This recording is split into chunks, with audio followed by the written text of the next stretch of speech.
Bonjour tout le monde et bienvenue dans cette nouvelle émission d'interview présentée par Tape Media. Et pour cette première, on a l'honneur de recevoir un pilier du rap genevois. Il vient de sortir son EP Lotus Noir. Je vous parle évidemment de Scornovi. Scornovi, comment ça va? Ça va très bien et toi? Mais ça va tout bien, merci, merci. Yes. Et merci de nous recevoir ici. Est-ce que tu peux nous dire où est-ce qu'on se trouve? Alors ici on est au studio TTC de notre label Archi Music Group qu'on a fondé il y a maintenant quelques mois avec Louvanga, Mastros, Mwenga, Dre et puis mon manager Gaël. Du coup, Archi Music Group, c'est plutôt un collectif, un label, un studio, c'est...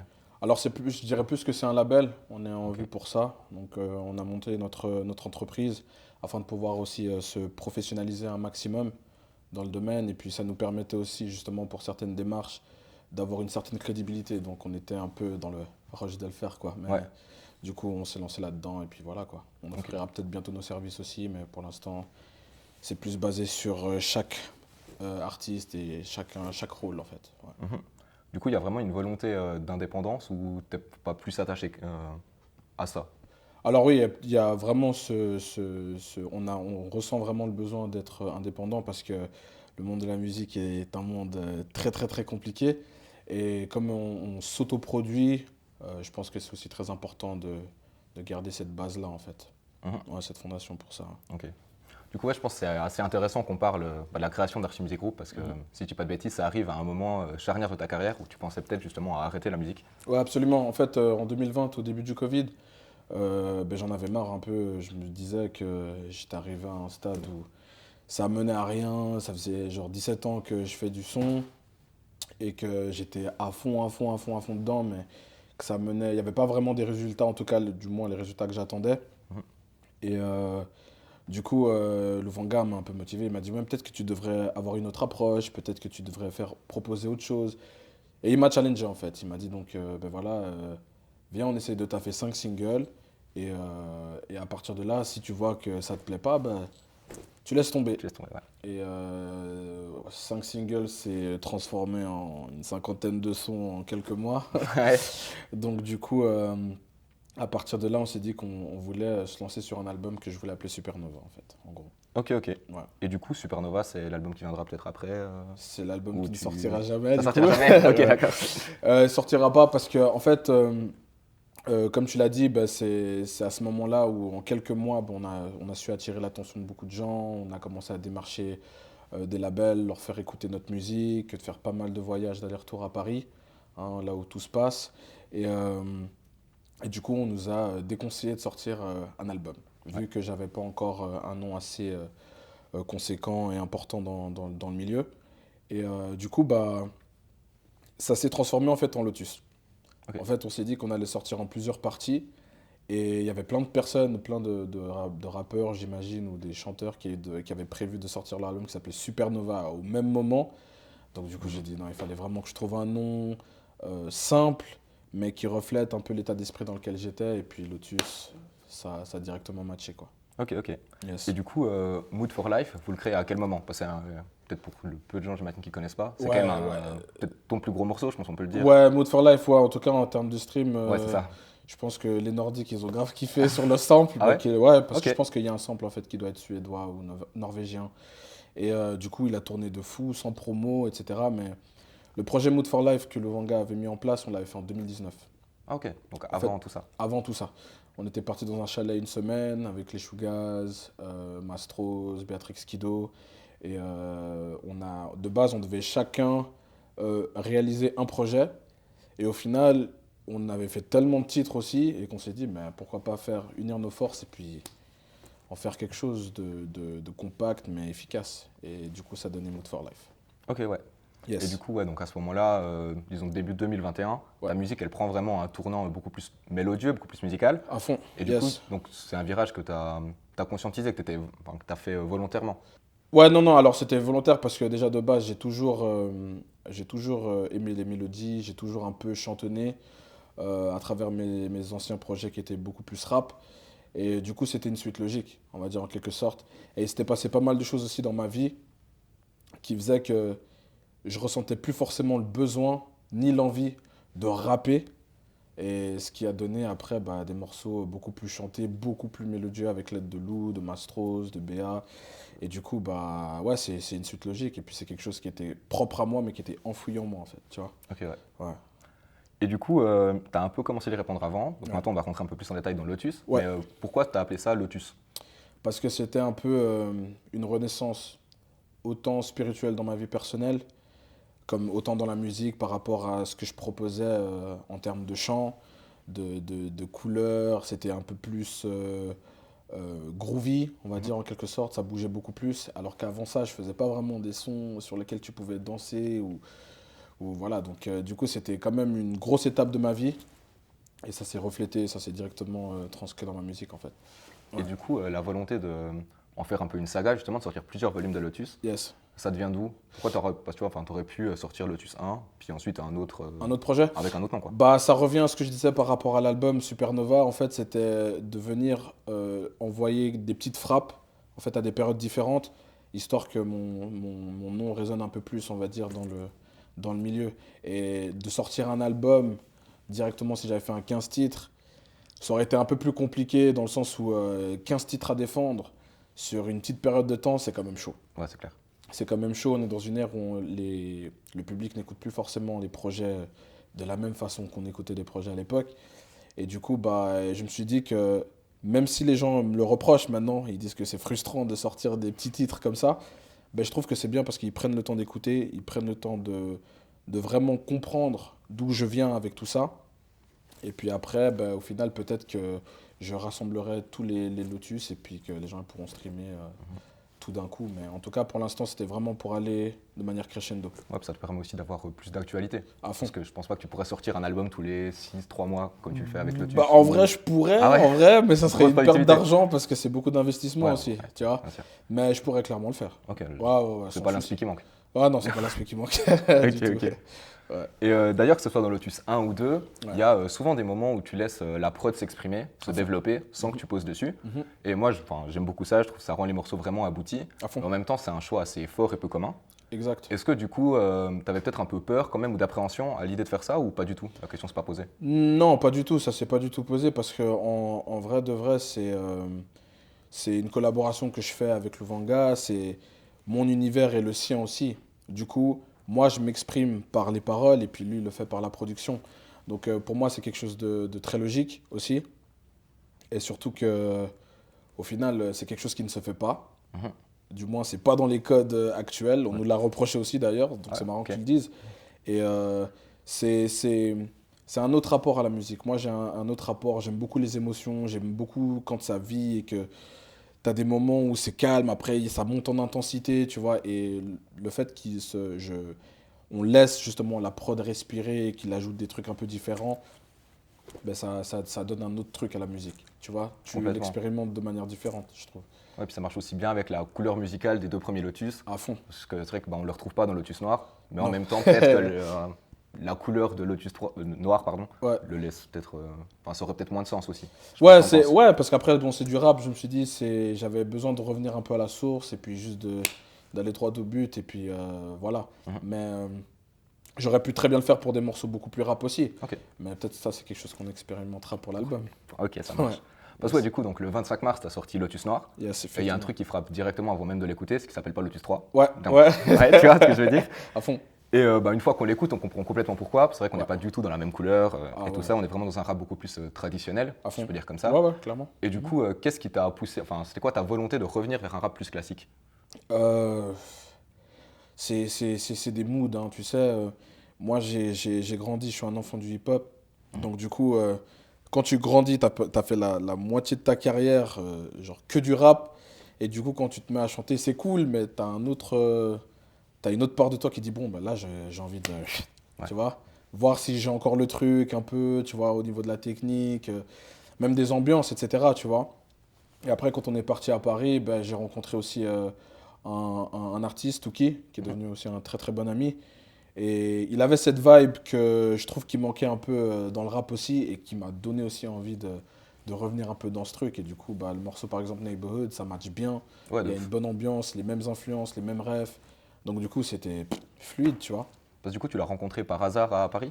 Ou Non. tu le connaissais d'avant? Alors, pour la petite histoire, je suis tombé dessus sur un de ses clips sur Kunta Kinte. Ok. Et du coup, je me suis dit, il sort d'où ce mec? Tu vois, genre, putain, il a ce truc un peu quinri, tu vois, comme moi, je trouve que j'ai. Mhm. Et donc, je lui ai écrit, je crois que j'avais fait un commentaire, je crois, sur le post de Kunta Kinte. Et il m'a directement répondu. Et puis, j'ai dit, en tout cas, franchement, frérot, ce que tu fais, ça tue. Et puis, de là, il a checké ce que je faisais. Il m'a dit, mais putain, tu rappes aussi fort et tout, mon gars, vas-y, il faut qu'on se fasse un truc. Et depuis là, Ok. on s'est lié de liens. Et puis, voilà, quoi. Franchement, top. Shout out à mon gars Touki, on est ensemble. Et Yes. du coup, le morceau, vous l'avez fait ensemble ou vous l'avez quand même fait à distance? Tu as profité d'un de tes voyages à Paris Alors moi d'abord j'avais fait ma partie ici et ben, vu qu'on bougeait beaucoup à Paris, on s'était dit que pour sa partie on allait l'enregistrer en studio donc histoire d'avoir un peu cette ambiance genre on était les deux sur place et j'avais fait plusieurs séries de vlogs quand j'étais à Paris et une des séries justement montrait justement la session studio que j'avais Session avec studio Touki avec Touki. et on a fait d'autres sons d'ailleurs en parallèle. qui Ouais. sortiront peut-être ou c'est pas prévu? Sûrement. Ok, ça marche. Ouais, à fond. Du coup, ouais, comme on vient de le dire, dans Lotus Noir, on est assez loin du Scornovi pardon, un Ouais. peu lover des deux premiers opus. Ouais. Et Clairement. t'es beaucoup plus dans l'ego trip, dans la punchline, t'as même l'air Clair. assez énervé. Et je trouve que cet Ouais. énervement, il se projette beaucoup contre un peu le rap game d'ici en Suisse. En tout cas, c'est un peu comme ça que je l'ai ressenti. Ok. Et comme toi, ça fait longtemps que t'es là, comme À tu fond. dis dans Triple OG, Ouais. 10 ans de carrière plus 5, Ouais. avant tu m'as parlé de 17 ans, Ouais, ouais, donc ouais. ouais, ça date. Ça date, ouais. Quel regard Effectivement. tu portes sur la scène rap suisse? Une énorme évolution. Une énorme. Il y a beaucoup de bons artistes. Je pense que il y a vraiment moyen de faire quelque chose de gros, de bon, de fort. Malheureusement, il n'y a pas de marché. Donc je pense qu'on est un peu obligé de faire nos preuves un peu en France et puis peut-être revenir avec une certaine force pour pouvoir mettre certaines choses en place. Mais je pense que non, il y a vraiment, vraiment, vraiment quelque chose à faire. Après, moi, j'ai plus un problème, enfin, plus un problème. Je reproche un peu aux médias de faire leur boulot 5 minutes et après, il n'y a plus personne. C'est la seule chose que j'ai à dire par rapport à ça parce que en vrai, il y a beaucoup de gens qui se lancent, il y a beaucoup de gens qui sont là, qui disent qu'ils poussent les artistes locaux. Et au bout d'un certain temps, une fois que ça pète pour eux, bah allez, on invite les Français, on oublie les artistes locaux, du moins on appelle certaines personnes qui sont souvent les mêmes, qui font leur taf aussi d'ailleurs, hein, qui méritent aussi toute cette lumière-là. Mais du coup, je parle aussi pour ceux qui font vraiment leur travail, qui se donnent la peine, qui gaspillent des thunes, qui font des mails répétitifs. Hein, Ouais. passer, voilà, j'ai tel ou tel projet, dites-moi ce que vous en pensez, blablabla, il n'y a pas de réponse, on ne les passe pas, bref. Il y a beaucoup de gens dans mon cas qui se sentent boycottés, voire pas respectés. Du coup, cette frustration que tu sens, bah, c'est un peu ça. C'est un peu, je remets un peu les pendules à l'heure, j'ai pas forcément envie de m'attarder sur ça, mais c'est clairement ça, oui. Donc ça se dirige plus presque sur l'industrie en général que sur certains rappeurs. Ouais, Enfin, non, c'est pas du tout sur les c'est pas rappeurs. sur les rappeurs, Non, ok. non, non, non. Ok, ok. De toute façon, les rappeurs, on se connaît tous. La plupart, j'ai grandi avec, donc il n'y a vraiment pas de raison de m'amuser à les tirer dessus Ouais. pour rien, quoi. Enfin, je veux dire, c'est juste du rap, c'est du sport, mais j'ai plus ce truc par rapport aux médias. Ok, ok. Ouais. Et du coup, sur les paroles, il y a un moment où tu dis je suis triple OG, pseudo OG, n'ont rien fait pour la jeunesse. Ouais.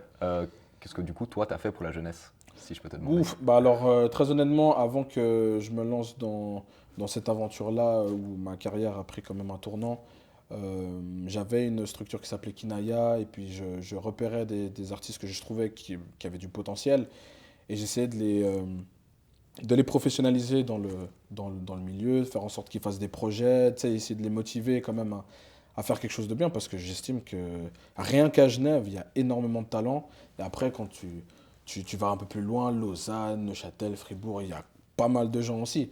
Donc moi, en tout cas pour ma ville, je trouvais que c'était nécessaire de, de donner un coup de main parce que j'estime qu'il n'y a pas énormément de gens qui m'ont donné des coups de main. Moi, j'ai mon mentor, DJ Guimamen, qui m'a beaucoup poussé, qui m'a dit, voilà, quand tu veux quelque chose, il ne faut pas lâcher, tu vois, tu vas chercher ce que tu dois, ton dû en gros.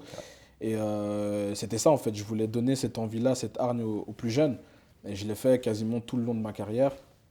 Et ce qui est marrant, c'est qu'en fait, j'ai plus eu tendance à aider les autres qu'à m'aider moi-même. Ok. Et du coup, c'est ça aussi, ce changement qui a quand même pris quand même beaucoup de place, c'est que je me suis dit, bon, cette fois-ci, je vais vraiment m'aider, je vais vraiment me donner les moyens. Et c'est ce qui donne là où on en est aujourd'hui. Ok, Ouais. c'est bien. Et il y a aussi un truc sur lequel je voulais rebondir, un peu que tu disais avant. Tu disais en Suisse, il n'y a pas de marché. Il n'y a pas de marché, Tu ouais. penses qu'il n'y a pas de marché du tout, que c'est peut-être juste qu'il n'est pas encore intéressé? Parce que moi, j'ai l'impression qu'on écoute, chaque fois qu'on croise des jeunes, ils écoutent du rap, sauf qu'ils écoutent des rappeurs français, Ouais, mais jamais de rappeurs suisses. c'est c'est dommage, mais je pense qu'il y a plus un marché en Suisse alémanique. Ouais. Je pense qu'ils ont beaucoup plus cette gamberge de développer le divertissement en tout cas. Nous, je pense qu'on est encore un peu trop. Je sais pas après qu'est-ce qui fait qu'on en est à là, hein, mais c'est vachement les bancs. Voilà, tu travailles, tu fais ton petit truc, ta petite routine et ça bouge pas de ça. Tu vois? Mais on met pas assez en avant le côté artistique, la danse, le rap, bref. Du coup, c'est un peu compliqué aussi de vivre de sa musique dans ces conditions-là. C'est clair. C'est aussi pour ça qu'on a besoin de peut-être essayer de générer des sources de stream ou autres ailleurs parce que ici, les gens, à deux trois personnes près, genre en mode les gens, ils vont pas forcément capter, ah, lui c'est un rappeur de ma ville. Donc voilà, Ouais, c'est un peu compliqué. Et encore une fois, ça revient aussi à l'effort des médias, tu vois. Ouais. Et que s'ils faisaient vraiment leur boulot, c'est pas très compliqué. Il y a pas non plus 150 artistes qui sortent comme ça, tu vois. Donc voilà, on peut quand même faire plus, je pense, à mon Ouais, je avis. suis d'accord. Puis il y a aussi un peu une mentalité, je sais pas ce que t'en penses, où j'ai l'impression que, tu vois, par exemple, toi tu viens de Genève, Ouais, genre si, bon pas toi du coup, mais un auditeur lambda va Ouais. écouter quelqu'un qui vient de Genève, ouais. il va presque le juger deux fois plus durement, alors que j'ai l'impression que dans d'autres endroits c'est vraiment l'inverse, tu vois. Mais ouais, Genre, je sais pas d'où ça vient, cette ouais, je sais mentalité. pas. C'est vraiment dommage, hein, parce que, après, peut-être c'est le fait de. Moi, je dis toujours, le fait qu'on me croise dans la rue et qu'on se dit, ah, lui, il fait du son, c'est clair qu'on va être beaucoup plus dur avec moi parce qu'on me voit tous les jours. Ouais. Tu vois ce que je veux dire? Tandis que quand tu vas écouter un mec qui vient de Marseille, que tu vas même pas croiser, jusqu'à ce qu'il pète, et qui, je sais pas, peut-être qu'on le book ici pour des showcases, tu vas être beaucoup plus tolérant. Mhm. Parce que, je sais pas. C'est très bête, hein, mais Non, mais je pense qu'il y a un truc un peu comme ça, c'est vrai. ouais, c'est dommage. C'est vraiment dommage. Puis du coup, pour revenir sur Lotus Noir, il y a un autre élément qui m'a pas mal interpellé, Ouais. c'est ton utilisation de l'anglais. Ouais. Tu utilises vraiment l'anglais, c'est limite, enfin c'est presque dur de trouver une phrase sans qu'il y ait un mot en anglais. Et donc c'est pas étonnant parce que si je dis pas de bêtises, t'es bilingue, t'as vécu aux États-Unis. Ouais, j'ai vécu à New York 3 ans. Ah, 3 ans quand même. 3 ans, ouais. Ok. J'ai vécu à New York 3 ans. En fait, je suis parti quand j'ai fini le cycle, à 15 ans. Je sais pas, vous avez le cycle aussi, hein? Ou on appelle pas ça comme ça. Vous mais appelez, on a, vous ouais. appelez ça comment? On appelle ça l'école secondaire. L'école secondaire, ok. Ouais. L'école secondaire, j'ai fini l'école secondaire et je sais pas, j'avais pété les plombs. Je me suis dit, en fait, moi, j'ai rien à faire ici. Clairement, ma vie doit se passer au State et je suis parti. Dès que j'ai fini la secondaire, 15 ans, Solo à 15 ans? ouais, je suis parti à New York. Ah ouais. Ouais. Avec l'ambition d'être un basketteur. Après, malheureusement, la famille m'a un peu compliqué la tâche. Ok. Et du coup, il y avait la musique qui avait toujours été là, hein, en vrai de vrai. Donc j'ai beaucoup plus poussé dans ce délire. Et c'est un peu mon identité. Ça veut dire que par rapport aux références et à l'influence américaine que j'ai eue, pour moi, c'est presque logique. Je suis même pas bilingue en vrai de vrai. Ok. Mais c'est comme si c'était ma langue maternelle. Tellement je me suis bousillé à Tupac, Dr. Dre, Nas et tous ces artistes, tu vois. Ouais. Donc c'est normal. Ouais. Ok. Donc du coup, ouais, quand t'écris, tu réfléchis pas au fait de ouais, faudrait que je mette des mots anglais. C'est Non, non, carrément, parce qu'il y a presque même plus des le contraire. Ouais, puis c'est presque ça. Des fois, je me dis peut-être qu'il faut que je dose l'anglais parce qu'il n'y a pas tout le monde qui vont capter déjà de base les références et les punchlines, tu Ouais. vois. Donc, ouais. Non, c'est vraiment quelque chose de naturel, très naturel, Ok. à fond. Puis du coup, est-ce que t'écoutes quand même du rap français ou vraiment t'es axé américain même là-dedans? Alors, j'ai plus grandi avec la culture américaine, mais j'écoute aussi quand même du rap français. Ok. Ça veut dire que moi, mes premières références de rap français, c'était Booba, Rof et La Fouine. Wow. Donc, c'était quand même 2007, c'était tard, tu vois. Ouais. Mais avant ça, c'était que du rap carré. Ok. Et même avant ça, même, je dirais, genre 2006, c'était plus aussi le rap genevois. Je commence à découvrir le rap genevois. Ok, donc ouais. Ouais. T'as vraiment eu toi cette comment dire, ces influences d'ici quoi. Ouais, plus Qui te qu'autre chose. représentent Ouais. vraiment. Ah ouais, à fond. À Ok. fond, à fond, à fond. Ok, ben du coup, on arrive gentiment à la fin de l'interview. Yes. Du coup, qu'est-ce qu'on peut te souhaiter pour la suite? Enfin, et c'est quoi la suite? Peut-être Lotus 3 ou... Alors, la suite, c'est Lotus 3, ouais. Ok. C'est Lotus 3. Et ouais, il y aura beaucoup plus de projets. J'espère l'année prochaine, en tout cas, un album. Et ouais, souhaitez-moi juste la santé. Ok, ça marche. Le reste, et puis ça va quoi. Bah, du coup, on souhaite la santé. Yes, merci Merci beaucoup. beaucoup. Yes, Un plaisir. yes, un plaisir aussi.